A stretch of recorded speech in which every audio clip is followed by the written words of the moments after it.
Hello everyone. Welcome to another episode of the Benji-Sales live chat. We are back. We are live. We are kicking. It is so good to see everybody. Hello. I hope you're having an awesome day. Sorry for no live chat last week. So it just worked out terribly with my work schedule. I had a huge workload at work last week. We're doing like a bunch of resets and a whole bunch of crazy stuff. So my workload, it just did not work out for a stream last week. So sorry about that, but we're back. We're live. We're kicking. The live chat is back. We are rocking, and it is so good to see everybody. All right, what can we talk about today? What are today's big topics? Well, first of all, since I wasn't live last week, this is our chance to talk about PlayStation acquiring Bluepoint Games. That's right. It finally happened, right? After so long. I think we started talking about maybe Bluepoint was a good acquisition for Sony now for like years. And then you had that whole leaked picture. Well, not leaked.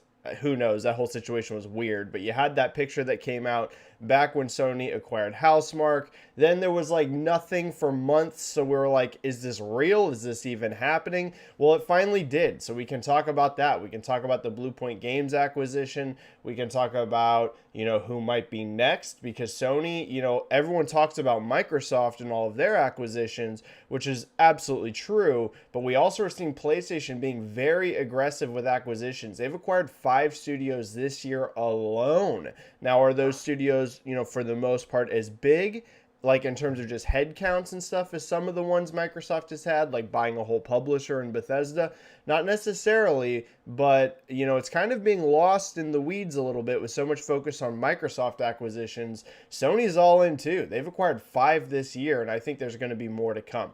So we can talk about that. Metroid Dread reviews just came out today. They're looking excellent. They're looking very strong. It's almost at a 90 Metacritic. Not quite. It was at 88 last I checked, but one of the highest reviewed games this year. So we can talk about, Metroid Dread, its sales potential, what we're kind of expecting there. And then another topic I expect to see come up is Ubisoft being all in on free-to-play games. That's right. They kind of warned us this was coming, but it's even more aggressive, I think, quickly than even some of us anticipated. They currently have 4 free-to-play games announced upcoming, and there are more to come. I have heard of even more free-to-play games in the work at Ubisoft. So we can talk about that. Is it a good direction? Is it a bad direction? And more. So for anyone, if this is your first time ever being part of my live chat, the way it works, it's a stream, it's a show, it's 100% driven by you. Your comments, your questions. I break basically the video game industry down, and we talk for about an hour and a half about what's going on in news this week. So there's going to be 2 ways to do that. First of all, of course, there's the free method. You just type a question, whatever question you want. It pops into chat, and I get to as many free questions as I possibly can. However, if you want to 100% guarantee that I get to your question, the way to do that is going to be the super chat option. You just type a donation, whatever amount you want. It alerts me, and I get to super chats immediately. So just to be clear, don't feel pressured. Don't feel obligated to donate in super chat. That's just a way to help support me and the channel and guarantee that I get to your question. All right, everybody. I think we're good. I don't think there's any housekeeping notes that I can think of. I think we're good. I think we're good to start rocking. So let's go. I see a couple super chats already, so let's hit those. First, we've got one from Timmer72299 with a 2 saying, keep being awesome. Thank you so much, Timmer. You keep being awesome as well. Always pulling up interesting info on Twitter. Thanks so much, Timmer, for that super chat and always being in the live chat. And then we've got a 10 here from Benji saying, hi Benji, will Nintendo acquire Mercury Steam if Dread is a success? This is a great question. They acquired NLG after Luigi's Mansion 3. Sony did with Bluepoint and Housemarque. Microsoft next with Crystal Dynamics, ? Great question, Benji. Great question. And there's actually like a couple different things we can get to in this one. So first of all, thanks for the super chat. So will Nintendo acquire Mercury Steam? I would say that that's actually not impossible. What I will say, though, is we have seen Nintendo is a lot less aggressive on acquisitions than what we're seeing out of, Sony, Microsoft, even EA, Take-Two, I know, is looking to acquire people. Tencent, I kind of made a tweet about this back when the Bluepoint acquisition announcement came. It ain't just Microsoft and it ain't just Sony looking to buy. The major publishers are also looking to buy studios. We just saw EA spend a ton of money on Codemasters. So this is like across the board. We're in a full-on industry acquisition phase right now, and I expect that to continue for several more years. I expect to see a lot more studios get bought over the next, few years, not just by Sony, not just by Microsoft, but EA, Take-Two, Nintendo, etc. So I will say, out of the bunch, Nintendo does seem to be the least aggressive, right? It's very rare you see Nintendo make an acquisition. They did just do NLG this year, actually. I think that was earlier this year, if I'm remembering right, which seems like an eternity ago. But could they buy Mercury Steam? I think it'd be a good get, especially with how well reviewed Dread is. Like, it's almost a 90s Metacritic, right? It's one of the highest reviewed games of the year. So, not impossible, but I would not be as confident in that as I would some other acquisitions, but you could see it happen. I think it'd be smart if they could get them for a good price, to be honest. I think it'd be a good move. And then an interesting another part here, you're saying Microsoft next with Crystal Dynamics. This has to do with another tweet that I made too, where I mentioned, Avengers doing big numbers on Game Pass, like really, really strong. Now, do I expect that to like continue long term, right? Do I think Avengers is just gonna, for the next, year, be one of the most popular games on Xbox just because it's in Game Pass? No, not necessarily, right? I expect a big spike out front whenever it joins Game Pass, and then of course for it to die down. I don't expect it to have massive legs. But what we are seeing is a huge boost in player count. Huge. The game is in the top 10 most popular games on Game Pass right now. It was at number like 6 last time I checked. And more importantly, even than that, not only is it one of the most popular games on Game Pass, we saw Avengers shoot all the way into the top 15 most played games on Xbox, period, right? Just across the board. As so many people were playing the game once it joined Game Pass that it hit the top 15 most played games on the system. So clearly that has had a huge boost for Avengers player counts. We also know that Crystal Dynamics is, of course, helping the initiative with Perfect Dark development. However, the thing that makes acquiring Crystal Dynamics weird would be because they're owned already by another publisher, right? Crystal Dynamics isn't an independent studio. They're owned by Square Enix. So that makes things a lot more complicated. I will say it's not impossible. Square Enix hasn't found a tremendous amount of success out of that studio in recent years. The Tomb Raider reboot was a big hit, but as you've seen, that franchise has been put on ice because it kind of was slipping in sales and not meeting expectations with further entries in it. And Avengers was actually really big out the gate. A lot of people forget that, but it sold a lot of units its first month. It was the second biggest debut ever for a superhero game, only behind Spider-Man 2018 in the US. But of course, as we all know, Avengers had like no legs, right? Sold a ton of copies in that first month and then basically disappeared from sales charts.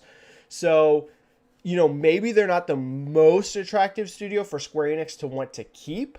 So I would say Crystal Dynamics is an outside possibility for a Microsoft acquisition, but I would put an independent, studio as being much more likely than that, but not impossible. Not impossible. We'll have to see. But the main factor there, of course, would be Square Enix, if they are even remotely interested in selling that studio or not. All right, Super Chats are cleared for now. Thank you so much for that. Thanks for a good turnout, too, everyone.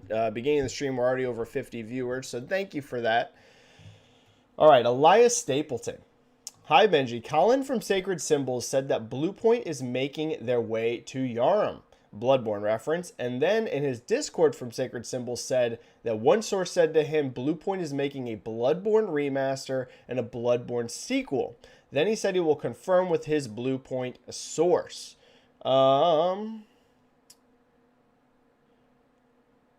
Do you think Bloodborne will be that new content with or without From Software? Thoughts? Thanks. Okay. Interesting here. I was surprised to see Colin put something like that out there. That's a pretty, that's a pretty big statement, right? We know how beloved Bloodborne is. So For Colin to put that out there, what I would say is definitely it must be coming from a source that is like a legitimate source. I don't think, I mean, Colin's been in the industry for a very long time, like a long time. I don't think Colin would just throw something out there that came from like a really sketchy source, right? So the question would be, even if that source is reliable, sometimes reliable sources also don't have the greatest information. I'm not saying that's the case here. This could be 100% true. The question to me is, was that person truly informed, with correct info? I'm like I said, if Colin's putting it out there, I am willing to believe that his source on this is a legitimate source in the very least.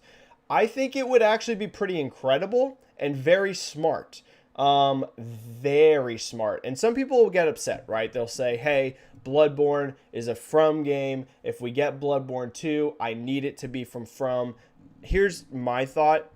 If I could have my choice, right? Pie in the sky dream. Would I want Bluepoint to make Bloodborne 2 or would I want FromSoftware? I want From to make it. But I just don't think From is interested in doing it. And I know that sounds crazy, but they have Elden Ring on the plate right now, which is still, finishing up development. Sekiro was a really big hit for them. I expect that they're going to do some kind of Sekiro sequel. It'd be kind of surprising to not follow up on that, considering that game sold over 5 million units. So I'm inclined to believe that they're going to do something in that Sekiro universe again. So they just have a lot on their plate, right? They might not be rushing into making a Bloodborne 2 because also if Elden Ring is a huge success, that's multi-platform, they're going to want to continue Elden Ring. So that could be part of the issue why there's been no Bloodborne info. From could just be really busy with their own stuff, and PlayStation owns, the Bloodborne IP, so they're really the ones in control of it. I would say that this would be, if it's true, honestly, a good move. Honestly, I think it would be a good move because I think that Bloodborne IP is too valuable to completely abandon. And we've had now we've had Bluepoint make that Demon Souls remaster. So, of course, primarily that was focused on visuals, but while they're going in there and updating the game, of course, they're also messing with those gameplay elements, getting a feel for how the game feels, how it was made. If they do a remaster of or a remake of Bloodborne, again, that would give them more familiarity with how to create those From type games. So they would have 2 under their belts to go into their own Bloodborne sequel.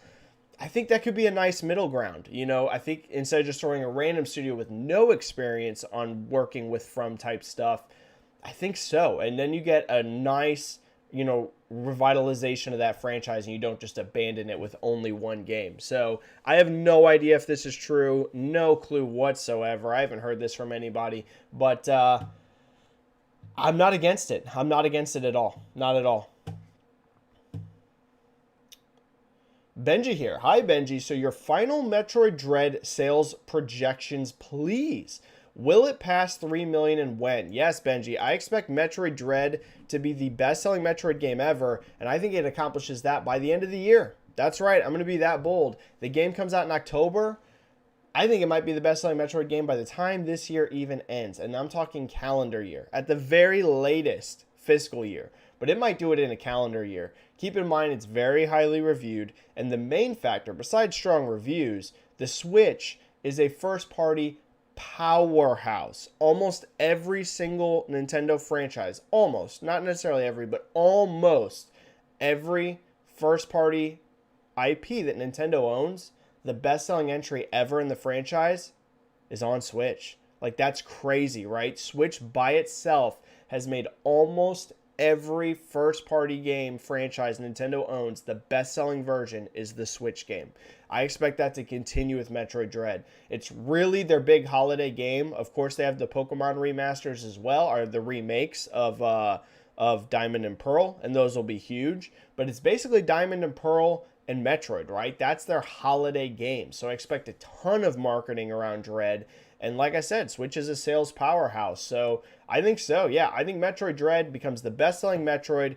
And I think at the latest, it accomplishes it at the end of the fiscal year, which would be March. But honestly, it might be the best-selling by the end of this calendar year, just a few months. Metroid is a beloved franchise, but it's not a big seller traditionally. So that bar's not like super high. It's not like Metroid Dread needs to go out there and sell 15 million units to become the best-selling version, right? It only needs to sell a few million. So I think so. Yep, I'm very confident in that, especially with the reviews now. I think we just had a super chat, so let me check that out. We did. Timmer here with a 5 super chat. Thank you so much, Timmer. Are you surprised that Grand Theft Auto San Andreas development budget being only less than 10 million compared to the later GTA games? Holy cow, I didn't know that, Timmer. If that's accurate, and I'm pretty sure it's Timer, by the way, or however you pronounce it. I always say Timmer because that's just what I'm used to and it's fun, but I'm sure I'm always pronouncing your name wrong. But if that's true that it was developed for less than 10 million, that's got to be one of the most profitable games in history. Because that budget is low, and as we know, San Andreas was a colossal seller, like gigantic. Now, was it Grand Theft Auto 5 levels? No, but GTA 5 is basically like the best-selling full-price game of all time, right? At full price. We've seen some stuff, you know, like with free-to-play games or games that like are a lot cheaper, like a Minecraft or something. But like for a full-price boxed game, I mean, GTA 5 is like the best-selling of all time. So, you know, that's going to be higher. But for a 10 million budget and how much that sold, yeah, it's got to be one of the most profitable games ever. So that is shocking to me if that's true that they developed it for that much less. You know, keep in mind games back during like the PS2 era and earlier cost a lot less to make than they do now. But even still, yeah, 10 million. Wow, what a steal, right? That's ridiculous. If that's accurate, insane. Thank you so much for that super chat. I mean, right, like, let's think about this. Grand Theft Auto 6 development, 200 million at the cheapest 200 million, and I'm not counting marketing here. Once we start talking marketing, I mean, I expect Grand Theft Auto 6 to, I wouldn't be surprised, $500+ million budget, right? Not surprised me at all. $500 million development budget for Grand Theft Auto 6 wouldn't shock me at all. Could even go higher than that. Whenever you count in marketing and all of that, colossal. So it's crazy, right? That San Andreas might have been 10. AAA Indie saying, Benji hype, what is up, AAA Indie? Ryan Thompson, what do you think is next for Arcane Leon after Deathloop? A sequel, return to one of their other IPs such as Dishonored, Prey, or a new IP? Ryan, this is one of those circumstances I actually can't talk because I kind of know what's going on over there. So... one of the rare occasions. I cannot say too much about what Arcane is up to because I have a very strong idea exactly what Arcane's up to. So all I'll say in regards to that, I think fans of Arcane will be very happy. Brad Myers, Mojang is reportedly working on 2 new projects. What are you hoping they are? And do you think Mojang could work on a new IP besides Minecraft? Ooh, I'd love to see it, Brad. I'd love to see it. You know, Mojang is super talented. As we know, Minecraft is like a colossal seller. So on one hand, you're like, do you really want to pull any resources at all away from Minecraft? I mean, it's like one of the biggest IPs in the world. And when I say it's one of the biggest IP in the world, I don't just mean it's one of the biggest gaming IPs. It's one of the most recognizable brands on earth, right? In terms of entertainment. I'm not talking about stuff like Coca-Cola or Pepsi, but like in the entertainment world, including movies, books, etc., music. I mean, Minecraft is literally one of the biggest entertainment IPs on the planet. So when you're Microsoft, kind of hard to pull back any resources, right? You want a ton of resources on that. But I think it would be fun to let Mojang do something else, you know, besides Minecraft. But also the question there would be, would that be something that they're interested in, right? Are they all in on Minecraft? The people that work there love Minecraft and they really just want to make Minecraft, right? And maybe explore new universes within Minecraft. So it would depend on if that studio actually wants to go outside of that. But I'd love to see it. And what those games could be, I'm not sure. You know, this was interesting to me when I saw this come out. Because they've already done like a dungeon Diablo crawler style game, right? We had that with Minecraft Dungeons. We have traditional Minecraft. We had Minecraft Story Mode. So I'm not sure. You know, maybe they do some kind of like RPG thing. I actually could see something like that. You know, a more traditional RPG with like a story, not like a Diablo style. That actually wouldn't surprise me. We know Microsoft loves RPGs, and I'm not talking like some big crazy, Elder Scrolls level RPG, but maybe like an entry, like introduction all ages kind of RPG with a story. I think you could do something like that in that universe. But I'm not sure. I'm really not sure where they go outside of that. Really not sure. It's interesting though. Gary Sanchez, hello Benji. Do you think strategy games such as Age of Empires will ever be ported onto consoles, or would it be too hard due to controller limitations? I've heard rumblings Age of Empires 4, is for the next one, is coming to console. I don't know. I would think so, though. I would think so. How exactly it would work and how they will transfer that over, I'm not 100% sure. I think it will, though. I do expect, Gary, I do expect to see Age of Empires on console at some point.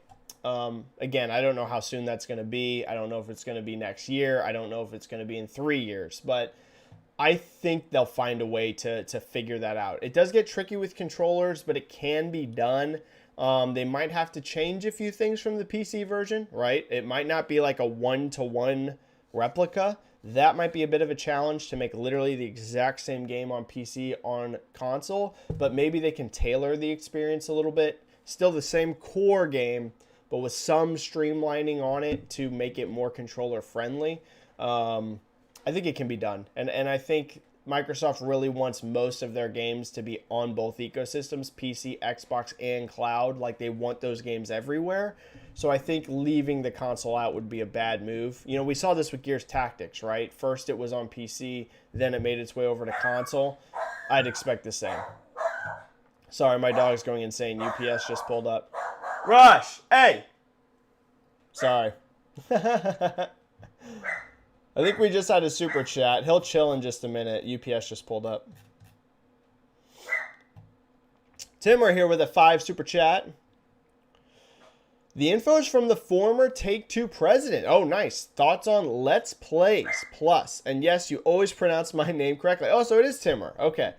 Okay, so that just confirms it. If the source is former Take-Two president, then that's a lock.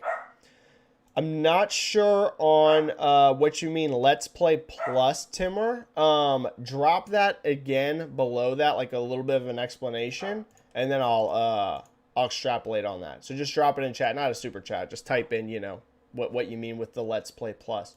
It must be a story that I just missed. All right, back to free questions.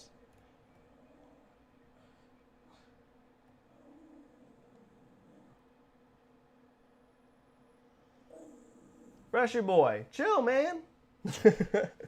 Here comes Rush. Chill, buddy. It's all good. He gets scared easy. He's a bit of a chicken boy. All right. Hey, all right, man. Stop barking. It's all good. Game Luster. Hi, Benji. What are your thoughts on Nintendo being to work out a deal with Square Enix and Disney for Sora and Smash and being the final character for Ultimate? Well, I saw a lot of mixed opinions on Sora being the last character. Here's the thing. I think it overall is going to be like a super popular thing. I think it came out that Sora actually won a poll that Nintendo ran a while back, and they actually didn't reveal that he was the winner because they wanted to keep it a secret whenever they revealed him.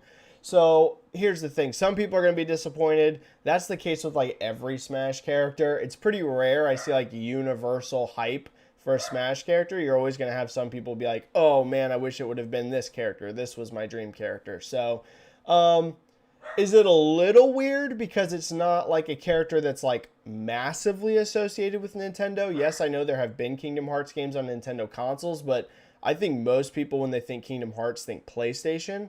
But, we have people like Cloud, for example, in the game. So, and Sephiroth. So, not not crazy. I think it's probably a good pick. I think it got a lot of hype, a lot of people being really excited.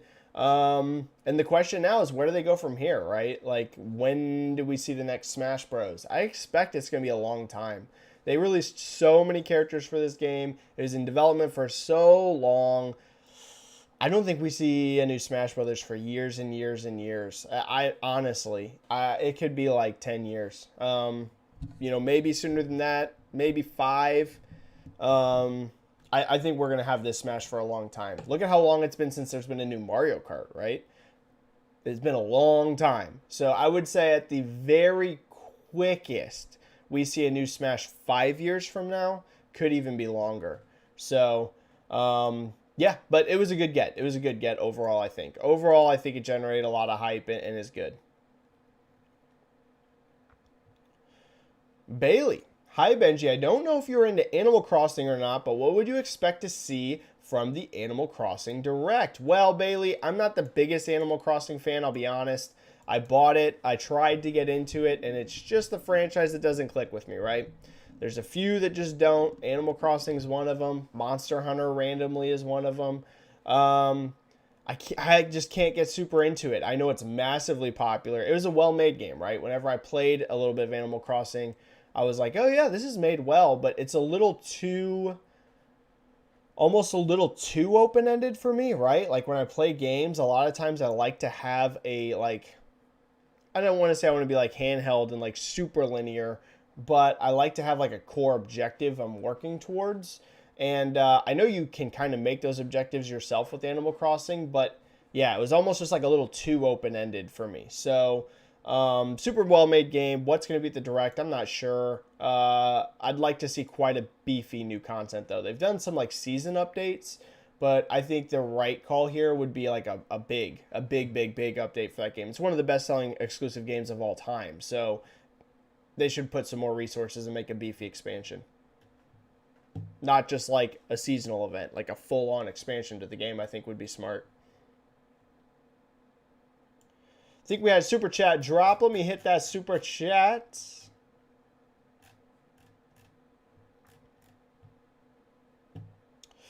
Benji here with a 5. Benji, is New World gigantic success, and the fact Apple is making more money than the 3 console giants a warning for the console industry? This is a great question, Benji. So here's what I'd say. I don't think it's like a warning, like consoles need to be worried. Consoles are as healthy as they've ever been, just about, right? We're seeing PlayStation 5 sell at a record-setting pace. We're seeing Xbox Series X and S be the fastest-selling Xbox consoles of all time, so also a record-setting pace. Not a record-setting in terms of like any console ever, but the fastest-selling Xbox ever is a good sign considering how big the 360 was. So we're seeing that sell incredible. We're seeing the Switch sell absolutely phenomenal. Console industry, super healthy. The main takeaway I have from New World, and I made a tweet about this, and I also referenced what's going on with Netflix. Listen, there are some big players coming into the industry with a lot of freaking money. And if they're committed to being in gaming, they can make impacts because they just straight up have the capital to make it happen, right? Like that's really what we've seen here out of Amazon. Multiple failures. They've burned potentially billions of dollars, right? We don't know exactly how much they've funded into gaming so far, but they've had failures. They've burned a ton of cash that a smaller company can't do, and they just keep going, right? They're just like, eventually we're going to break through and hit. And that's kind of what happened with New World. Now we need to see if New World has long-term success, like, legs, but put it this way, even being an MMO, I would not be surprised if New World has already made its money back in just a couple weeks. Keep in mind, it hit almost 1 million concurrent players. That puts it, I believe, in the top 5 biggest of all time for any game on Steam. It's for sure in the top 10, but I think it might even be top 5. This game has already sold, in my opinion, in excess of 5 million units in like 2 weeks. I would not be surprised if they've already made their money back, right? I don't know if it's at 10 million yet, but I'm pretty confident it's already over 5, and that's going to be, not discounted sales. So, I mean, who knows? Who knows if it'll be long-term success? But now you're seeing Netflix come in and start buying, and Netflix is a company I see having actually a lot of success in this industry if they're smart, because Netflix has a background in entertainment. They're not kind of like Google. Google, to me, felt bad from the start, honestly. And who knows? Maybe they can turn Stadia around. Maybe they can find more success. But Google's not an entertainment company. And their whole building from the beginning was just like a pitch of, hey, streaming only. Netflix, their entire business is built on entertainment. And yes, we're talking about movies and film, but there is some overlay there with gaming. They're a company that they're built to understand entertainment. Now we're seeing them buy studios. I expect to see them buy more studios. And will that be kind of small out the gate? Yeah, I don't expect Netflix to go out there and buy Ubisoft, right? They're probably going to start with some smaller, some more indie studios like we've just seen here with Night School. But if those start to find success, you're going to see Netflix invest more and buy more studios. Amazon now here having a big success that's going to drive them to invest even more. So again, like I was talking about with acquisitions earlier with Sony and Microsoft, I mean, people are coming in with a lot of money, and it makes sense right now to lock down studios that you're partners with. I think that's very smart on Sony's part with Bluepoint, very smart with Housemarque, et cetera, et cetera. You need to lock those studios in, because if Amazon and Netflix and these other tech giants, start to find that footing in the industry, they're going to start to be able to make these studios offers they literally cannot refuse, right? They're going to be able to throw massive amounts of cash at them. So that's my main thing. If I was a console maker, I wouldn't worry that, the console market's going to go away. My bigger worry here would be, hey, Netflix, Amazon, Apple, etc., if they start to find massive success and they start throwing those pocketbooks around, things can get a little crazy quick. So that's kind of my main takeaway from it.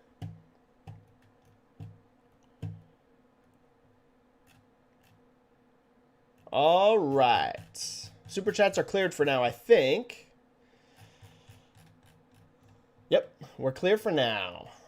All right, let's dive back into some free questions. What is up, JCat? JCat in the chat. Thank you so much, JCat. Thanks for helping moderate the channel. So good to see you, JCat. Joseki. Xenoblade Chronicles 3 is rumored to be a direct sequel of both the previous 60-hour plus story-driven games featuring returning characters. How much of a sales barrier do you think this is? Ooh, this is interesting.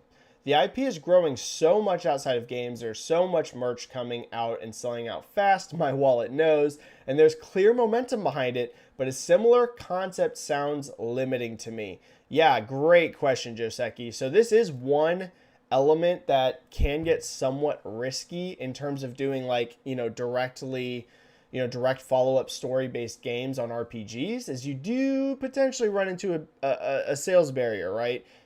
You start to wonder, hey, if someone's never played Xenoblade Chronicles 1, they've never played 2, they see a trailer for 3, and it's so story-focused on the other ones, are they going to be a little intimidated to jump in? You see some franchises, for example, like Final Fantasy and the Tales of series counteract this by every new entry basically being a new story, new characters, new worlds, right? They kind of do that, and even Persona for the most part, right? You get the spin-offs, but each new Persona game is its own world, its own characters, etc. So it's one way they kind of avoid, because most of these JRPGs are long games, like you mentioned, right?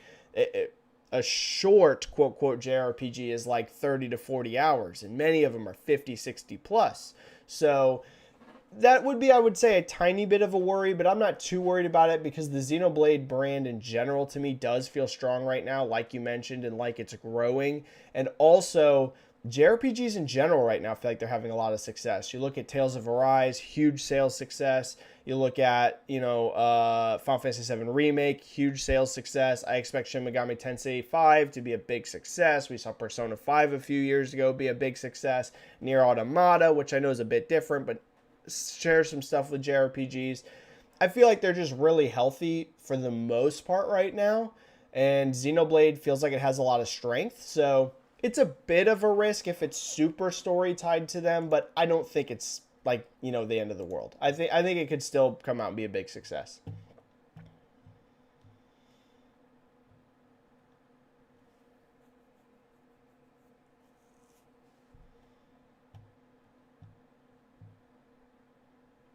Brad Myers asked about what's next for the Super Smash series. I touched on that. I think we don't see a new Smash for quite some time. 5 years at the soonest, and it could even be longer. This game has so many characters. You need a major hook to sell a new Smash. Because at first it would feel like a massive downgrade because you're going to go from, this enormous roster to there's no way they put that big of a roster into the next Smash Brothers game day one, right? Maybe eventually they would get back up to Ultimate's level of roster, but you're going to take a huge roster cut. Like, whatever the next Smash Bros. Is, it needs a massive new hook to it, whatever that ends up being. So I would say do not expect a new Smash game for some time. Quite some time. I'm not one of those people that thinks, 2 to 3 years from now you're going to get a new Smash Bros. I don't expect that at all. At all. Could be wrong, but what I actually would expect before that would be whenever the next Switch comes out, or whatever the next revision is, or who knows, whatever direction Nintendo takes for their future of the Switch family. I think what you get instead of a brand new Smash is exactly like what they did with Mario Kart, a new version of Ultimate that includes all DLC characters all in one. That's what I would expect next, and still some time for that, a couple years whenever the new one comes out, new Switch or whatever, and then years beyond that, the next Smash.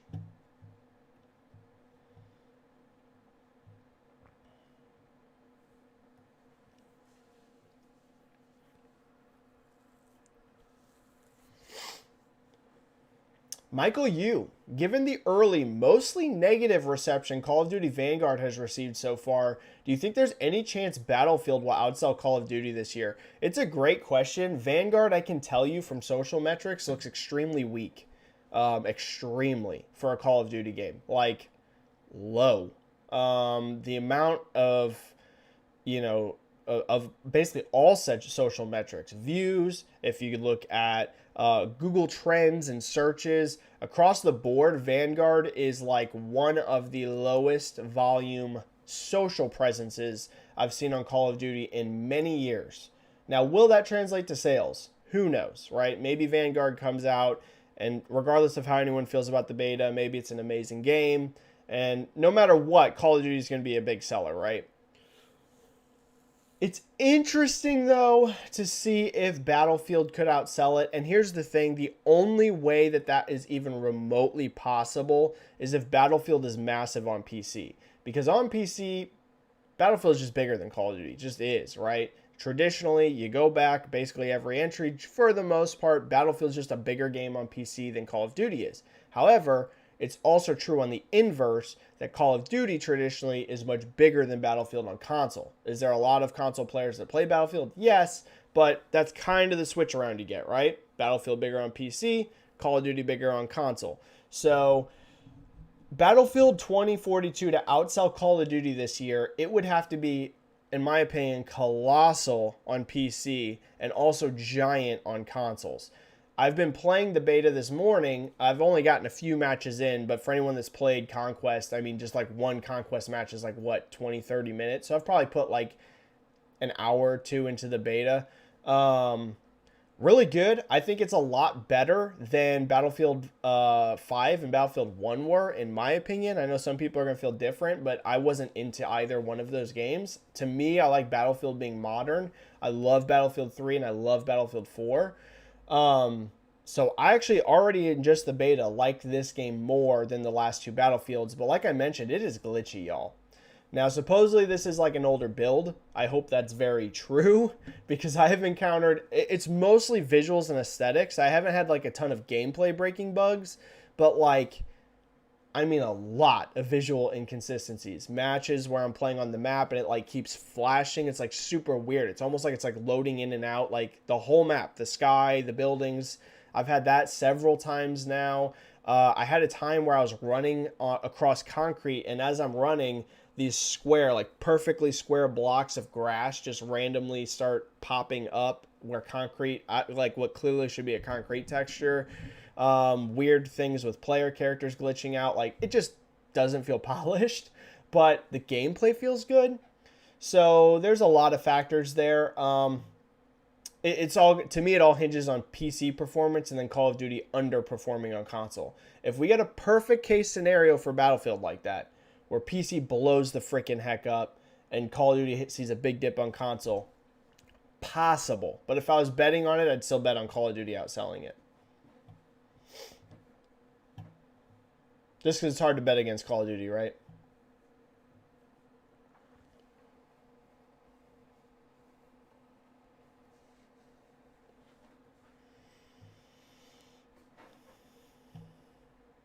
Marcos here saying hello, Benji. What is up, Marcos?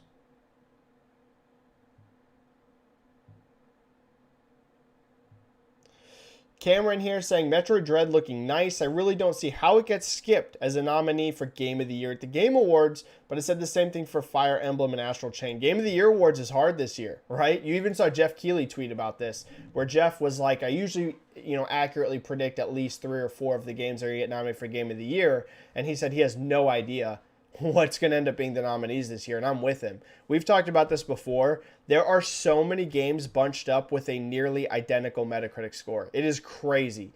Between 87-ish and 89, you just have like so many games. You've got like Tales of Arise in there, you got Metroid in there, you got Deathloop in there, you got Psychonauts in there, you got Ratchet and Clank in there, you got like I keep going. There are so many games bunched right into that high 80s meta, and we've had no big games break that 90 plus barrier this year. Not a single one, which is kind of crazy too, right?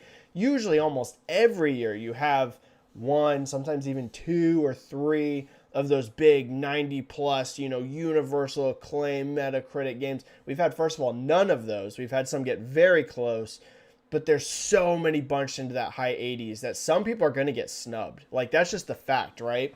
And it's going to be like a bummer, and I have no idea who it's going to be. Just like Jeff said, like, I don't know who's going to get snubbed, but there's going to be some games, because you just have, I think they only nominate 6 for Game of the Year, and you have so many bunched in so close to each other. It's going to be, put it this way, 1 or 2 games are going to get excluded that people are going to be really upset about this year. I feel like there's going to be 1 or 2 where people are like, how in the world did this not get a nomination for Game of the Year? And it's just going to be because so many are so close to each other. It's going to split the vote, right? So, yeah, it's going to be an interesting year. I agree, looking at reviews, I haven't played it yet. It seems like Dread should get a nominee, but we'll have to see. There's going to be a couple games that get snubbed that people are going to be mad about.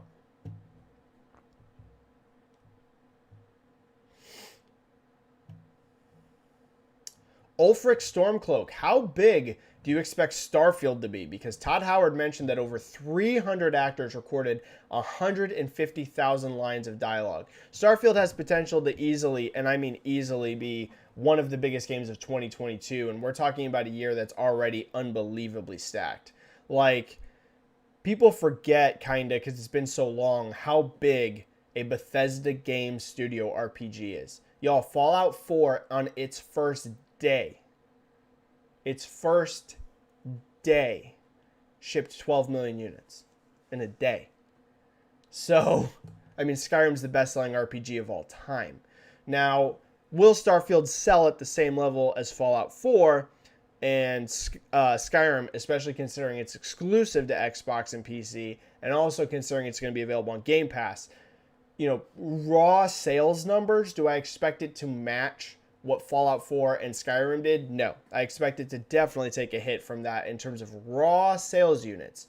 However, in terms of just like being a big game, engagement, people playing the game, yeah, it's going to be gargantuan. Especially, I mean, if this game's good, the first new IP from this studio in forever, and the first big new RPG from Bethesda since Fallout 4, yeah, it's going to be gargantuan. It will literally be one of the biggest games of next year. There's just, I mean, it's undebatable, unless it's somehow a disaster of a game. So it'll be enormous. It'll be gigantic. If this game is good, I don't know if it's going to win Game of the Years and, top then PD charts and all that. That's harder to predict. But like total engagement, size, headlines, I mean, we're talking enormous. Yeah, enormous.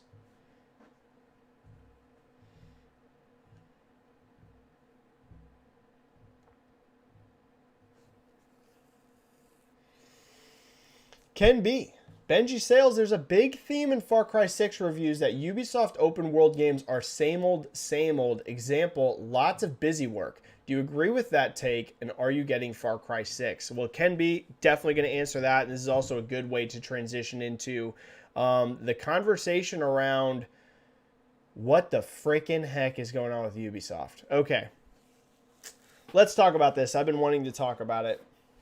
So first of all, if you haven't seen, Far Cry 6 is currently the lowest reviewed numbered Far Cry game of all time, right? Now, it's basically kind of almost like a perfect match with Primal. Last I checked, it was at 76 on Metacritic.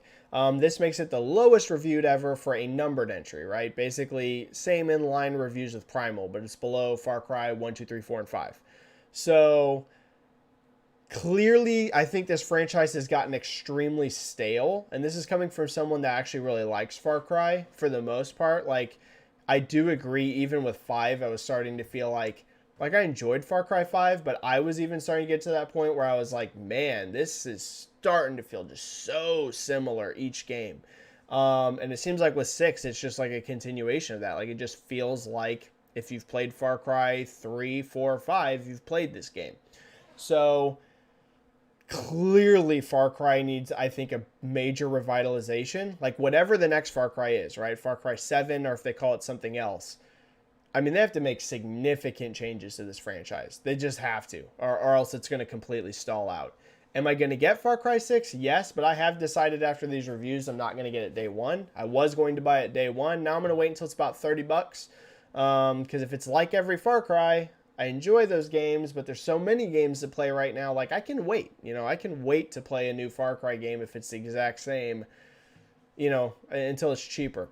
So, first of all, there's that. Second of all, do I agree that every Ubisoft game feels the same? I would say no, and I'm one of those people that actually likes the traditional Ubisoft open world formula. And I know that super turns some people off, but I like that. I like clearing the map. I like going everywhere. I like hitting all those checkboxes. For me, that's just like enjoyable. I know for some people it's not. Some people are the exact opposite. They hate that aspect. But for me, I actually enjoy it. But to me, Far Cry 6, and the larger question is just what direction is Ubisoft going? They feel like a publisher that is just completely lost. I mean, completely. They feel directionless to me. They feel like they're just chasing trends, throwing darts at a dartboard to see what's going to stick. And this is coming from somebody that thought Ubisoft was literally one of the premier best publishers, especially, during that early to mid Xbox One, PlayStation 4 era. They were just having hit after hit, regardless of how somebody might have personally felt about the game. You looked at Watch Dogs, it was a massive hit. You look at The Division, it was a massive hit. You looked at Assassin's Creed Odyssey, massive hit. You look at Origins, massive hit. I mean, I could just keep going. They had so many freaking hits.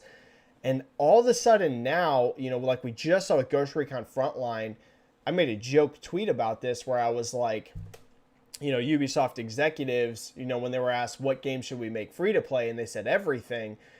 I mean, that was a joke, but it also is kind of not. They are so in on free to play, it's insane. They have 4 announced right now. They have X Defiant, Roller Champions, Ghost Recon Frontline, and The Division Heartlands. And I'm literally telling you right now, there are more coming and more franchises that that are free to play games. It's like, they literally went from, hey, let's make AAA games, to not, hey, let's experiment with free-to-play. They were like, let's just make everything free-to-play.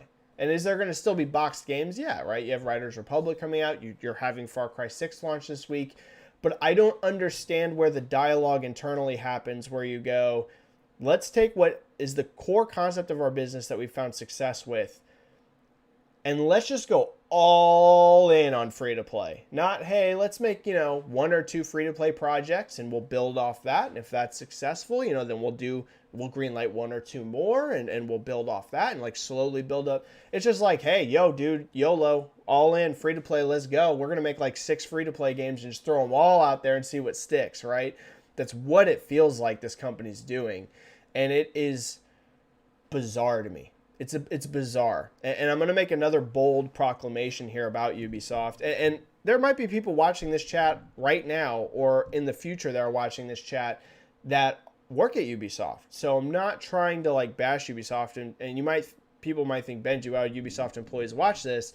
I mean, a huge chunk of my following on Twitter are work in the game industry. It's devs, publishers, etc. I know because they talk to me that a lot of people in the industry watch this stuff or read my tweets. So I'm not trying to say this as in, oh, Ubisoft is terrible, they're doomed, but I will not be surprised if somebody buys Ubisoft in the next 5 years, because if these free-to-play games don't take off, I mean, their market cap's going to take a beating, and you're going to be able to get an entire publisher for a cheap price. So they're gambling here. This is a massive, massive gamble. I'm worried about this company, to be honest with you. I'm very worried about their future direction. I don't know. I don't know where they decided to just completely go all in on free-to-play. It's shocking to me how aggressive they are with it, right? Not that they're experimenting with free-to-play. Halo Infinite's free-to-play. Some of the biggest games in the world are free-to-play. Apex Legends, League of Legends, Dota, it's not that they're experimenting. It's that they're like, let's take every freaking franchise and make it free-to-play. Let's make Ghost Recon free-to-play. Let's make The Division free-to-play. Let's make, this Tom Clancy Universe X Defiant. Let's make Far Cry eventually free-to-play. Let's make Assassin's Creed eventually free-to-play. Like, it's all coming. So, crazy. Crazy, crazy, crazy. Okay. Sorry about that tirade. Something I'm passionate about in terms of, because I was a very bullish person on Ubisoft a couple years ago, and now I'm like shocked at the direction that company's headed.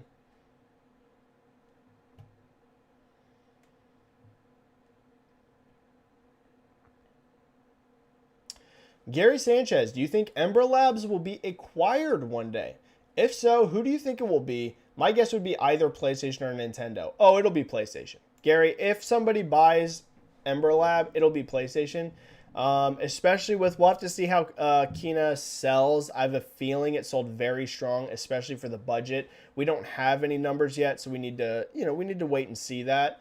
If anyone buys them, it is going to be PlayStation. 1,000%. Now, I don't know that Ember Lab's looking to sell right now, and I also don't know that, PlayStation wants to acquire them right now. So I'm not telling you that this is inevitable. Put it this way. I think Kina was a commercial and critical enough success that somebody came in to try to buy Ember Lab. I think PlayStation would come in and make them a bigger offer. So if anybody buys Ember Lab, I expect that to be PlayStation. And I actually think it's probably going to happen. Yeah, I think so. They might want them to do one more game first, though. They might want to make sure Ember Lab has more than one game in them, right? I loved Kena. It's going to go into my top 10 games of the year list. But they might want to get proof, hey, one more game. If that's a success, then maybe we talk about acquisition. But if anyone, it's going to be PlayStation.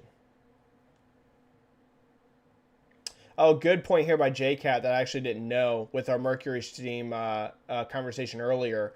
Bear in mind, Mercury Steam is 40% owned by Nordisk Films, so I'm not sure about that. Great call out there, JCat. Did not know that. That makes it more difficult, right? When you're owned by 40% by another company, it does make it trickier. Again, not impossible for Nintendo to buy them, but it's not a fully independently owned, studio. So good call out there, JCat. Good call.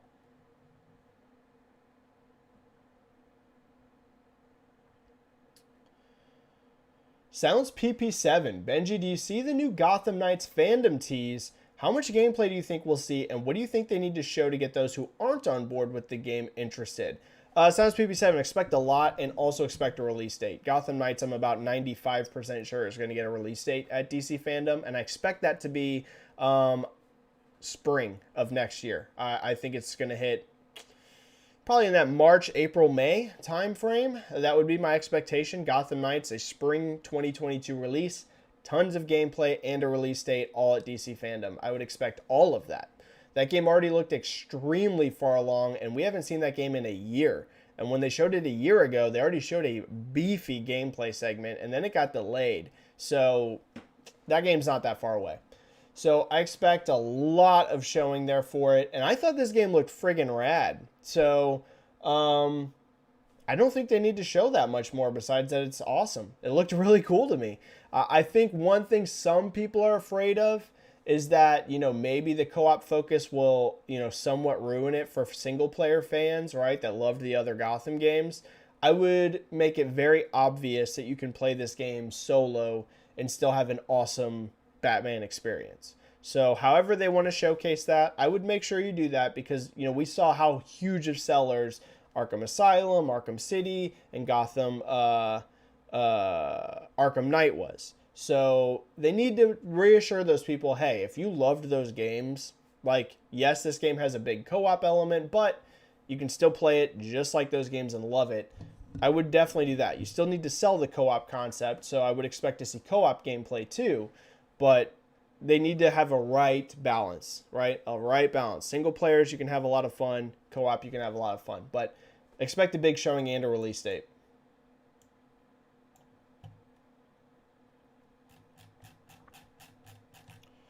I think we had a super chat. Let me hit that super chat. We do. Highlander001 with a 5 super chat. With Deathloop out, what is next for Arcane? Oh, also, what would be your dream MMA card? So Highlander, I mentioned this earlier. Arcane is one of those times I can't talk about theorizing what's next for Arcane because I kind of know what's next for Arcane. So it's one of those times I don't leak stuff. So I can't really talk about Arcane because I kind of know what's going on over there. So I'm sorry you paid for a super chat. That's just one I can't touch on. Can't touch on Arcane. In terms of like my dream MMA card, ooh, dream MMA card. If we're using fights, I'm going to use active fighters, right? I'm not going to go dip into retired fighters or anything like that. A dream MMA card. What are some hype matchups that I'd want to see? John Jones versus Francis Ngannou, because I want to see John Jones get knocked out after all of his recent things that I won't go into here, but John is just a trash human being. And I'd love to see Francis knock him out, and I think Francis would. I predict Francis Ngannou will win. If John Jones and Francis fight, I am picking Francis. So I'd love to see that fight, just to see John get sent to the Shadow Realm. I would love to see on that card Volkanovski versus Max Holloway 3. I'm hyped for that fight. Volkanovski just had that incredible fight with Brian Ortega, and I thought Max beat him in the second fight. So I would like to see that rematch. So main event, you'd get Ngannou versus Jones. Co-main event would be Volkanovski versus Max 3.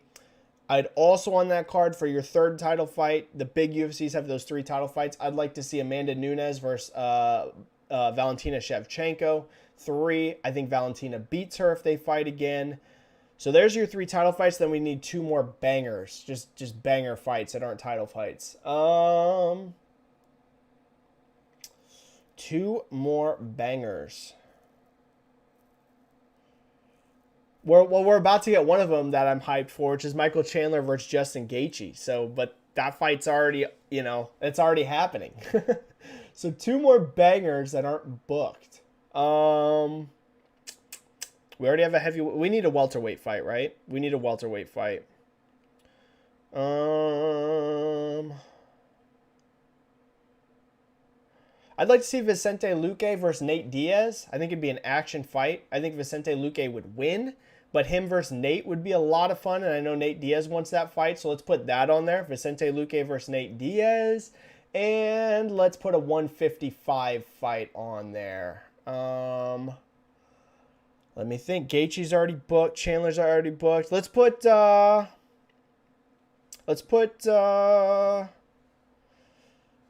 don't know. They're already booked. I don't know for that last one, but that's some of them. That's 4 fights, okay? That's 4 out of your 5 pay-per-views. I think that's pretty good. I think that's pretty good. 5th one's hard. But yeah, sorry I can't answer the Arcane question. I already know what they're doing. All right, back to free questions. All right, we've got not a ton of time. Oh, no, wait. We still have some time. Never mind. We're good. We're good. We haven't even been going an hour yet, so we're good. We're good. I still have time for questions. DangerMan1337. Playing 2042 beta. Honestly, not impressed. Doesn't feel built around 64 versus 64 / 128 player matches. Dangerman, I will echo that when 2042 is kicking, Like when you actually have people in the right places to be fighting each other, it feels epic. Like it does feel like crazy warfare. I also did notice, Danger Man, though, that there were long stretches of a match where I wasn't fighting anyone because the map is so effing big. Now, I imagine that once people get used to the maps and once like people get used to the flow, that will improve. Because honestly, my first few matches in the Halo Infinite Big Team Battle, which is even smaller, right? That's only 24 players, right? It's 12v12, if I'm remembering right. Pretty sure it's 24, 12v12. My first couple matches on that, which is with a way smaller player count and a way smaller map, even that, my first like 2-3 matches, like I was just running around looking for people at the beginning of the map and I wasn't getting much fighting. However, I did notice as the Halo Infinite beta went along and people learned the flow of the maps and, you know, kind of where you get funneled into fighting, like my, you know, the last half of my multiplayer matches in Halo Infinite Big Team Battle were way more intense. People just nonstop fighting. You were always in the action. I suspect that 2042 is probably going to be similar.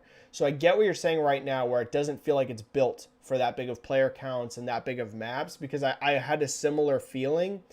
But again, I think you'll see people funnel and fight better once they get used to the map layout. So at least I hope. Because otherwise, I do agree, Danger Man, that it did at times feel like, holy crap, this map's big. And I'm like running for like a minute and I don't see a single person. I'm just running, just booking it for like a full minute without anybody around me. So, you know.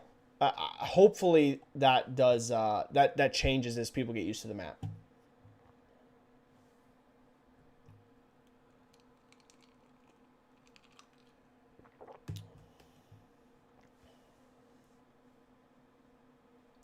Chris, speaking of Bloodborne, I'm killing Rom as I watch this. LOL, dude, Rom kicked my butt in that game more than I think any boss.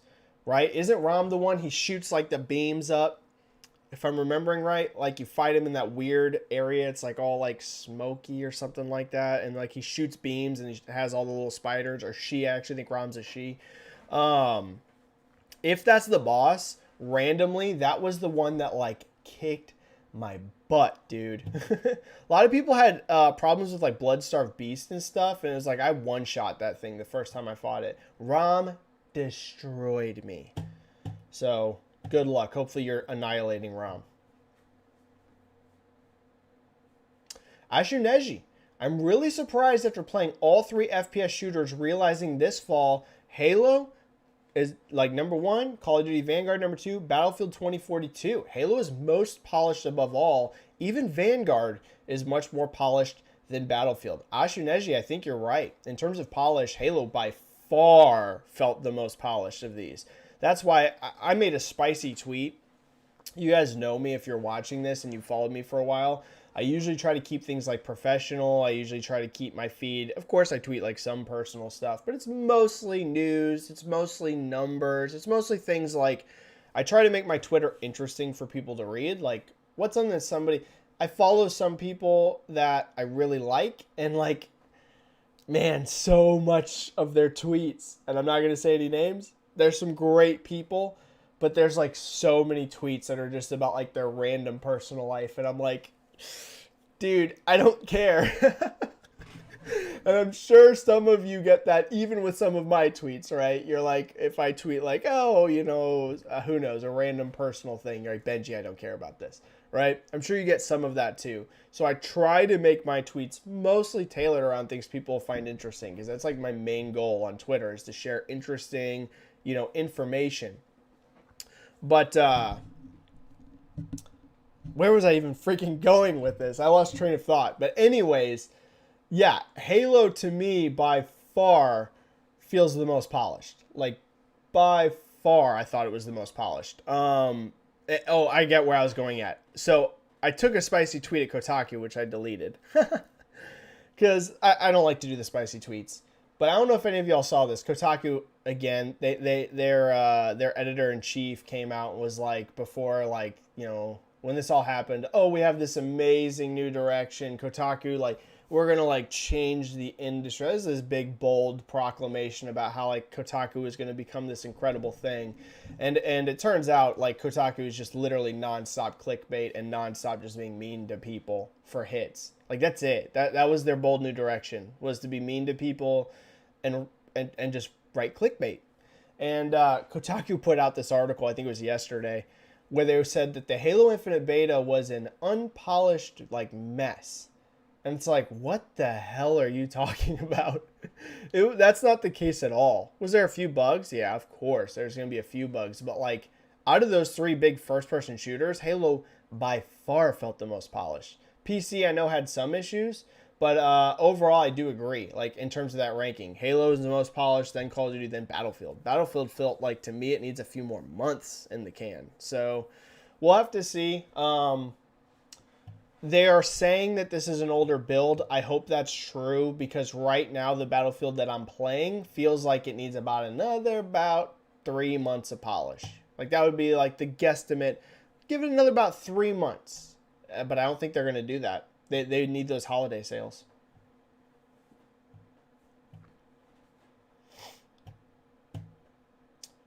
Crave Snow asking what I think about a FromSoft rumor of a PlayStation exclusive inspired by Bloodborne. Would Sony seek their blessing if they want a good relationship? What I've said, Crave Snow, I don't think it's impossible that From does a PlayStation exclusive. However, for that to happen, Sony has to pay them a lot of money. From is in the business of multi-platform games now for the most part. Like, that's their business model. They want to sell a bunch of games on PlayStation. They want to sell a bunch of games on PC. They want to sell some games on Xbox. So, like, you're seeing basically all of their games on all those platforms. Elden Ring is on all those platforms. Sekiro is on all those platforms. So, could a FromSoft PlayStation exclusive happen? Yep. But Sony's going to have to sign a fat check. So, that's my stance on it. Do I think it's impossible it happens? No. Sony, though, they're going to have a big paycheck for FromSoft. Otherwise, they ain't doing it. Red Dead saying hello. What is up, Red Dead?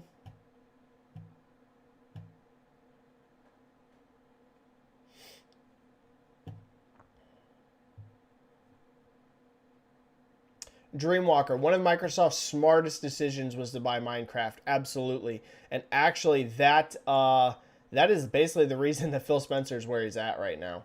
Like, no joke. Like, dead serious. One of the reasons Satya is so, like, positive about Phil and, like, has him, I mean, right now, Phil Spencer, the top head of Xbox, he has, like, more power and influence within Microsoft as a company than any head of Xbox has ever had. Some people don't realize that, but, like, Phil is, like, a top person within Microsoft in general. Now, is he in charge of Xbox? Yeah, I'm not saying he's out there making decisions for Windows or anything like that, but, like, he has a big, big presence within Microsoft. Literally, part of that is because of the whole Minecraft deal. Like, yeah, it is one of the best decisions they ever made. I mean, without question.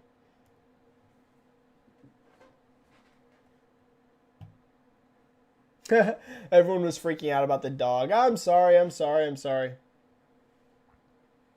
Here we go. I figured somebody would get into this. Brant, thoughts on the Gematsu, I'm not sure if that's how you pronounce it, response of Kojima and Silent Hill. Yeah, this is interesting, right?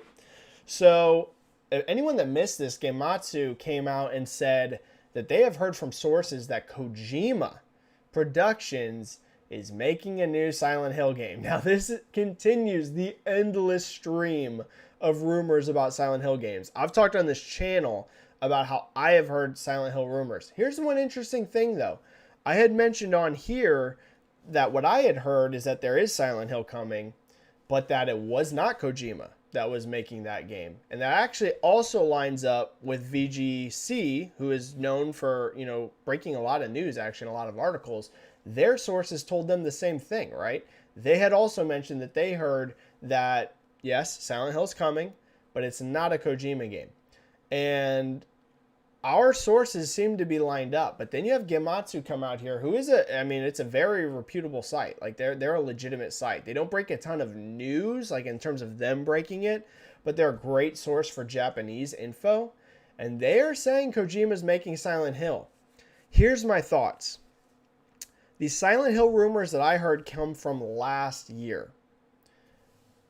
I don't know. Maybe that's outdated, right? And maybe VGC, I don't know. I haven't talked to VGC or anything about this. Maybe their sources also come from last year.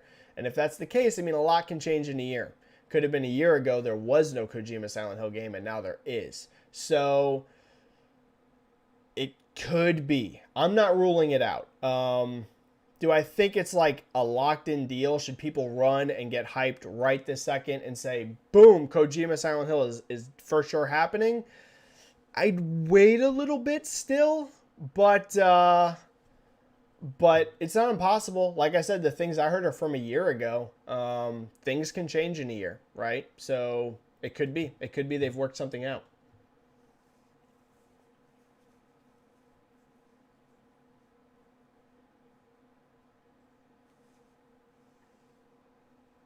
Sycamore.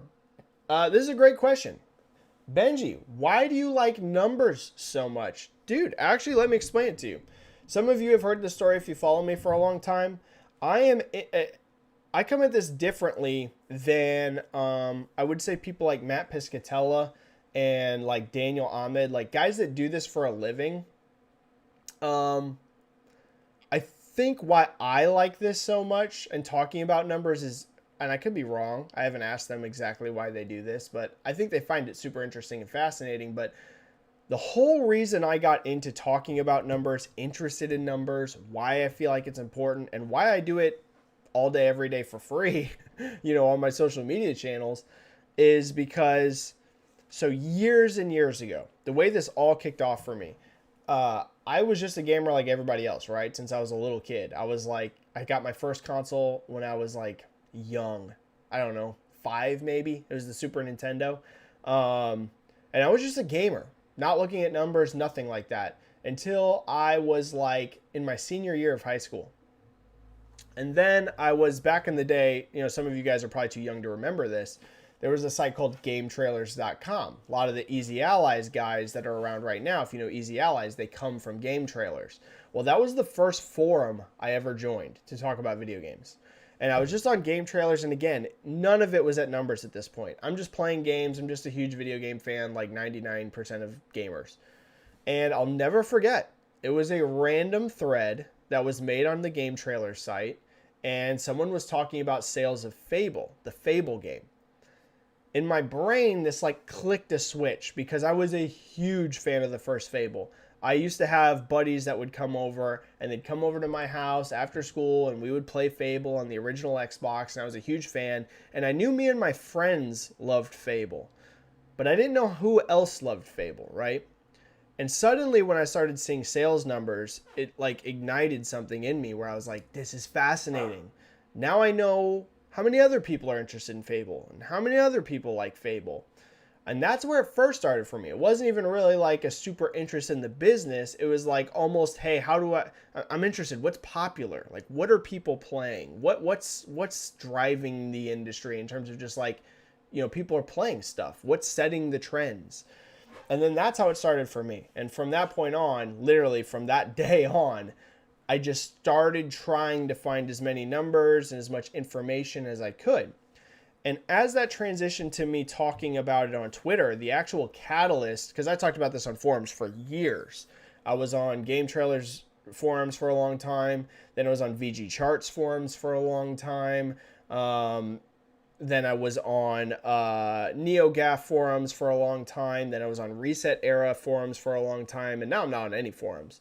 But the actual catalyst that drove me to start talking about this on Twitter, again, like a lot of people, I listen to a lot of podcasts, right? A lot of video game podcasts, a lot of things like that. And I noticed, even though there's a ton of people out there talking about games, a lot of them don't know, even if they've been in this industry for a long time, they just don't understand the business side of it. And I thought a lot of times this would lead to like weird conversations, right? Where you would see people be like, talk about this game that was like a complete bomb, like a failure, like objectively. And I would see like conversations happen on big podcasts where they'd be like, I don't understand why there's not another one of these games. Everyone loves this game. And in my head, I'd be thinking, no, everyone doesn't love this game. Just like your very, very small niche loves this game. And yeah, it'd be awesome to get a sequel, but I understand why there's no sequel. And I started seeing this kind of thing just all the time, or in the opposite way, people thinking a game was a colossal success that barely sold anything. So I was like, I'm just going to go on Twitter and I'm going to like try to spread some information out there because there's not a ton of people talking about this kind of stuff. And I never expected it to get as big as it did. You know, I mean, I only started Twitter 3 years ago and I'm on pace to pass 30,000 followers before the year ends. So it's been crazy growth. Never expected that kind of thing. But that's really where it all comes from. It's like what started it, why I talk about it. It's mostly to just help the conversation, right? Like I'm a nerd. I don't get paid anything to go on Twitter and tweet about, oh, this is how many people are playing Tales of Arise on launch day on Steam, right? That takes time out of my day every day to research all this stuff, and I'm not getting paid for it. I just do it because I'm like, hey, you know, I see tons of people retweet my stuff, people like putting it on forums, and I think it helps drive the conversation for the community I'm passionate about and kind of helps, just make people better informed. That honestly, that's like my main goal. It's not to get a job. It's not anything like that. You know, I've been talking about video games online now for almost half my life and I don't get paid for it. So, I know that was a long answer, but hopefully that helps people understand why I do what I do. Okay. Sweet.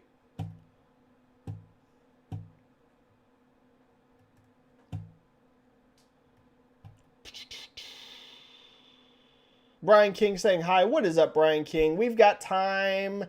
15 minutes and then we're out. 15 minutes and then we are out. All right. So we are in the last 15 minutes of chat. Thank you, everyone who has shown up to the chat today. Thank you for all the great questions, as always.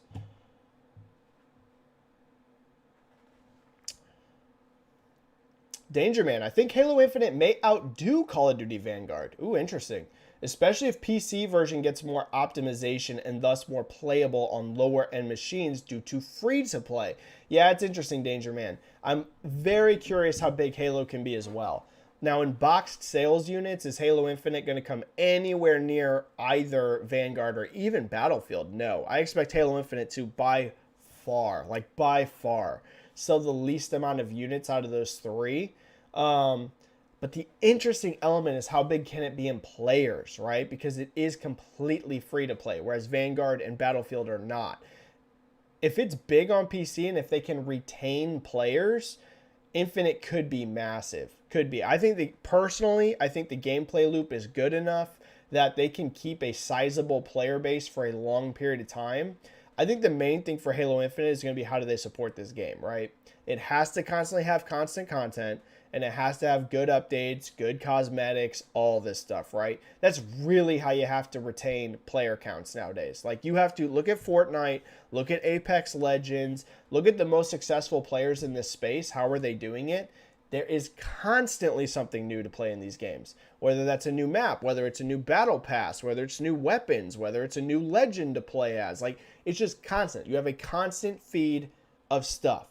If you look at a game that I adore, like Overwatch, the reason Overwatch's player base has completely collapsed is that game has basically gotten no new content for 2 freaking years, dude. Like, I'm saying this as a salty Overwatch player. I still play Overwatch all the time.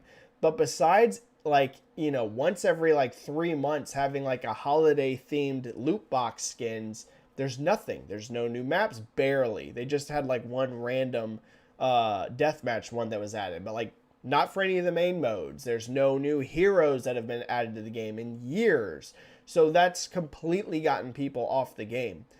Halo Infinite, if it wants to keep a constant flux of good players, they need constantly new maps, constantly new battle passes, constantly experimenting with maybe new weapons being added into the game, etc., etc. It can't just be like, hey, here's Halo Infinite, and, once every 6 months you might get, a new map pack, right? Which I don't think that is the direction. I think their plan is to constantly iterate and update, but they have to. If you want to be competitive in the free-to-play space, you have to do that. It's not a maybe, you must. So hopefully they do that. Hopefully. But if so, it could be big, yeah.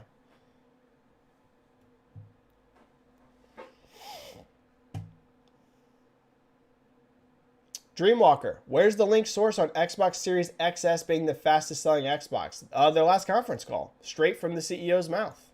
Satya Nadella announced on the very last conference call, which I was on about 3 months ago. So, yeah, the CEO of the company, Satya Nadella, Xbox Series X and S are the fastest selling Xbox consoles in history.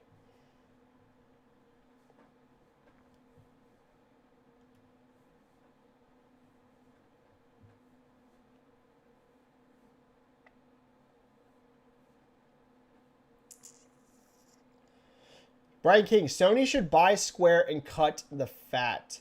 It'd be expensive, but not impossible, honestly. If anyone bought Square, it would be Sony in my opinion, but I don't know that Sony wants to buy a publisher. If you look at most of Sony's acquisitions, they can't be very expensive. Housemarque didn't cost that much, trust me. Bluepoint probably cost more than Housemarque, but again, trust me, it wasn't that expensive. You look at Insomniac, they paid a steal of a lifetime on Insomniac. Firesprite, I doubt it was like super expensive. They have a high head count, but they don't own a ton of IP and things like that. So again, relatively cheap. Sony's strategy seems to be, let's partner with, companies that we have a relationship with and also aren't going to cost us a ridiculous amount of money to acquire. So, Square, I think it's too expensive. Like, does Sony technically have the money to buy Square? Yeah, like they could. That's one thing people don't understand. They're like, Sony could never buy a publisher. Yeah, they could, but I don't think they will. I just think it's way too much for what they want to spend. So again, I would expect somebody like Ember Lab or something like that before you see anything like a Square. So I just don't think they want to go down that route.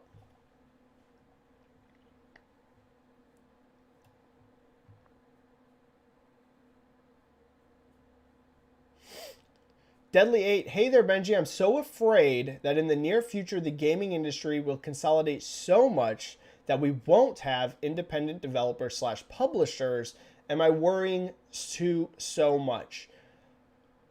It's a little of both. So, are we soon going to be in a scenario, like in the next 5 years, where most gaming companies are owned by about 5?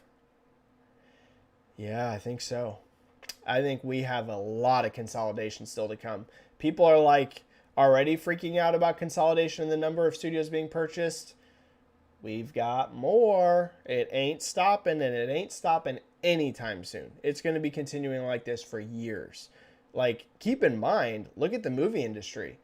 Do you have like independent, film studios that come out and they make some movies and stuff? Yeah, but like, the bulk of the entire movie industry, at least in terms of like big, huge blockbusters, they're owned by a handful of companies, right? It's Disney, who now owns Fox. It was Fox, but now they aren't even one because Disney consolidated them. So it's like Disney. It's like you got Paramount you got WB in there. Like, you got a couple players, but it's not like, hey, there's like 15 giant, movie studios out here making movies. No, it's a handful because they've consolidated so much. Gaming will become, I think, very much the same thing. Now, will there still be independent studios? Yep. Are you going to still have like smaller publishers out there that specialize in like indie games and like Devolver Digitals and things like this? Yes. But I do think very soon the era of like having these 300, 400 person or more like teams that are on their own, they're an independently owned studio. I do think that's going away. Yeah. And to be honest with you, I don't think we make it out of this current consolidation phase without another publisher being acquired. Really think so. I don't think we're done. I don't think we're going to see multiple more publishers be acquired. I do think we're going to lose one, though, and I think it might be Ubisoft. I've mentioned that earlier in this chat. I think that their market cap for how big they are is extremely low.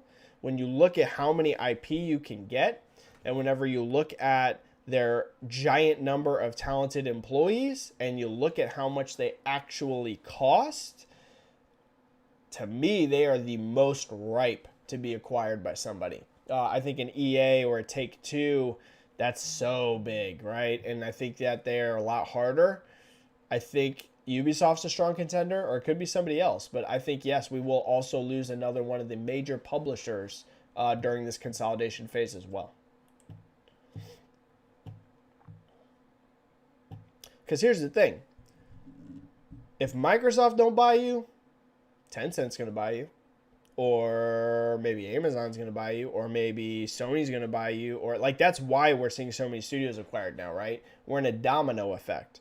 Like, we're in an area right now where if you don't lock down a studio that you want, somebody else is going to. So that's why you're seeing this huge rush of consolidation. It's why you're seeing Sony take studios like Housemarque, Insomniac, etc. that they have relationships with, and they're like, yo, lock it down. Lock it down. We don't want somebody else coming in here and getting this. So there's more coming. It's just literally, it's inevitable. The dominoes have already gone into effect. Okay, I'm going to do, we got 5 minutes. Benji here asking, Benji, your take on Nintendo versus Bloomberg. Interesting, right? My guess here, and we'll have to see, Digital Foundry actually feels basically the same way. I don't know if any of you have watched Digital Foundry's video on this. I think that what they are talking about isn't a revision. I don't think it's a Switch Pro. Now, what will they call this? I don't know, but I think that there is a new thing out there. I think it's the next generation of the Switch. Now, here's the interesting thing, though. How does Nintendo approach a new generation of the Switch, right? Are they going to have like a straight up cutoff, like, you know, this was Switch 1 and now this is Switch 2? Or are they going to continue this idea of a family, right? But my main thing and my main takeaway, and the main thing I've thought since the OLED got revealed, I do not think we should be thinking about this next Switch like a revision, like how we thought of PS4 Pro or how we thought of Xbox One X. I fully do think that there's some sort of dev kit out there, and I think it is basically whatever the next generation of Switch is. Whatever that next entry into the Switch family is. Not just a Pro console. Whatever this is, I expect it to be quite a bit different in terms of technology than the regular Switch. And I also expect it to have its own games that do not run on a regular Switch, which was not the case with PS4 Pro, for example, or Xbox One X, where those games had to work on the one before, right? They were just like basically a 4K version. Like, there wasn't that much difference. It was just basically getting you higher resolution and sometimes a little bit better effects, but essentially the same games. Whatever this next Switch is that the dev kits are out there for, I think Nintendo's technically correct because they're basically saying, hey, there's no new model of the Switch coming. Yeah, maybe not the regular Switch that you think of, but I do believe, yeah, that there is a new Switch dev kit out there, and it's for whatever the next entry in this family is. I just don't think it's a revision. I think it's truly a new platform. You know, essentially. It'll be fully backwards compatible, though, I think, for sure. I definitely think it'll be fully backwards compatible, fully with the whole Switch library. I just think it'll also have its own games. I think it's like the next thing for them. And a total guess, but I expect that to launch in 2023.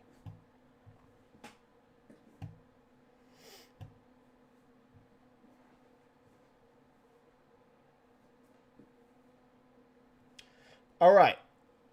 Like one or two more.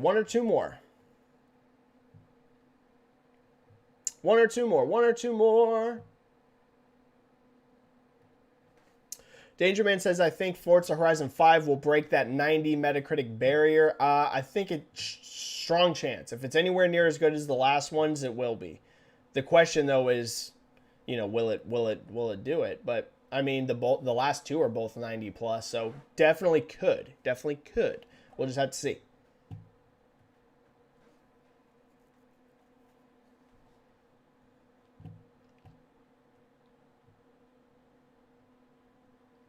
Just looking for one or two more before we bounce. Now I gotta get ready for work.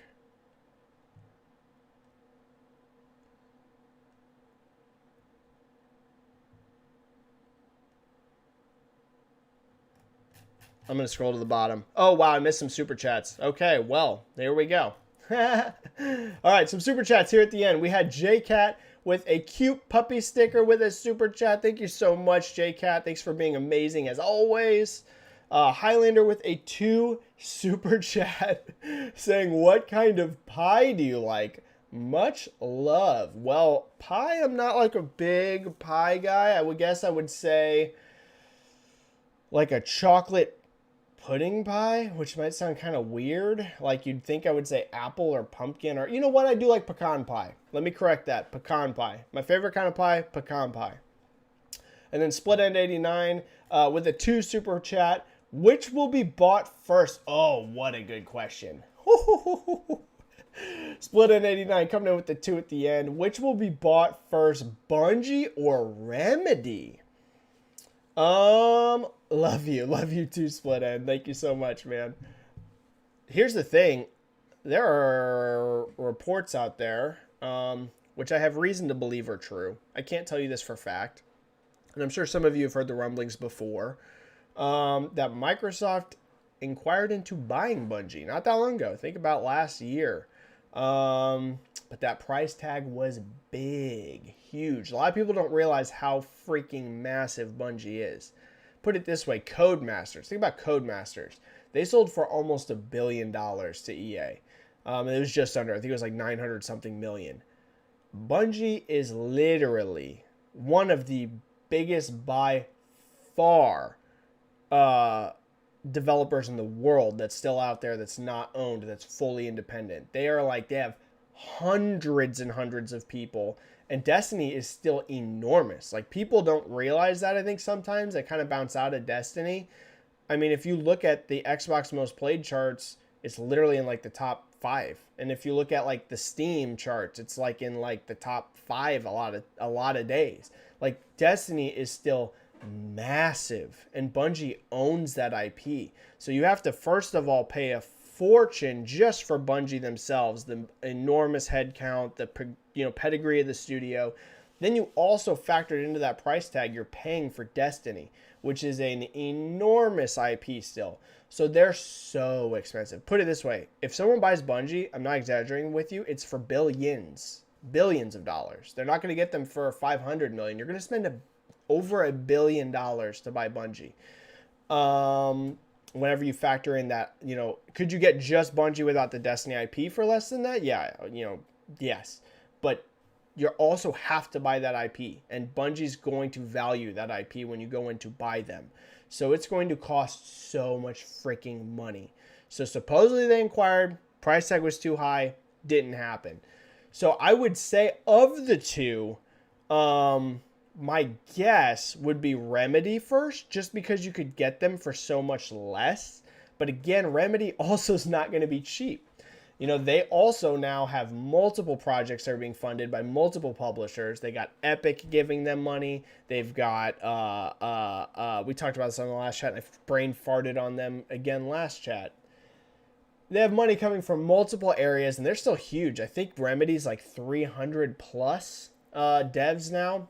And they're publicly owned, unlike Bungie. So that's also another trade-off. Bungie are completely private, so you can just straight up buy them. Remedy, they are a publicly traded company, so that throws a wrench into things. So both of those will be difficult, but I would say Remedy before Bungie, unless Microsoft or Tencent or somebody's going to give them billions of dollars. Like, wow. Yeah, Ashu, Neji, lol, MGM is owned by Amazon. Exactly. There's hardly any movie studios consolidated so much, it's insane. Okay, I think we have to call it there. Yeah, Ashu, Neji, $2 to $3 billion. I think you're right. I think $2 to $3 billion for Bungie. I really do. Totally crazy price tag, but I think so. $2 to $3 billion probably sounds about right. But I wouldn't be surprised if they want more, to be honest. I would not be surprised if they want more than that. So, crazy expensive.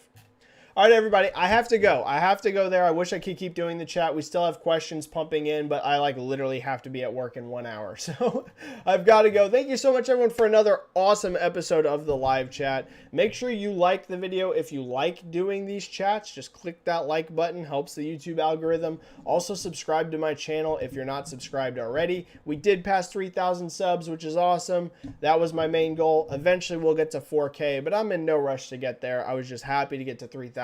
But subscribe to my channel if you're not already, and follow me on Twitter if for some super random reason you're here and you don't follow me on Twitter already. But I suspect like 99% of you that are here follow me on Twitter, but just in case you don't, follow me there as well. All right, everybody, I gotta bounce. I gotta go. Thank you for another amazing chat, and we'll be back next week. I'm not exactly sure which day, but we will be back for the live chat next week. Have an amazing day, everyone, and I will see you soon. Bye. See ya. Peace. Bye-bye.